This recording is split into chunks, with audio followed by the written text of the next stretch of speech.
जिला परिषद के सदस्य सब हैं, क्योंकि ये पहुँच रहे हैं जिला परिषद के सदस्य लगातार आपको दिखाने की कोशिश में है। अभी जिला परिषद के सदस्य सब हैं एक एक करके अंदर जाते हुए, और महिला सदस्य भी हैं।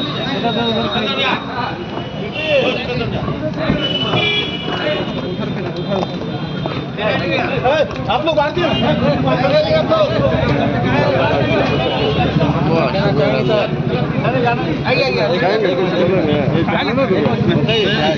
हम लोग विश्वास के पक्ष में हम लोग मतदान करने के लिए जा रहे हैं। हम लोग आज जो सदन में आप लोगों को देखने को मिलेगा, लेकिन कुछ माननीय सदस्यों को हमारे जिला परिषद माननीय अध्यक्ष श्रीमती बिंदु गुलाब यादव के हथकंडों के द्वारा रास्ते में रोक लिया गया। कुछ लोगों की किडनैप कर ली गई, जिसका प्रतिकाल हम लोग उस सदन के माध्यम से लेंगे। आज तो सदन के पटल पर हम लोग जो विश्वास लगाए हैं माननीय अध्यक्ष के ऊपर, उसका जो है सो हम लोग पटल पर जो है सो आज वोटिंग करेंगे।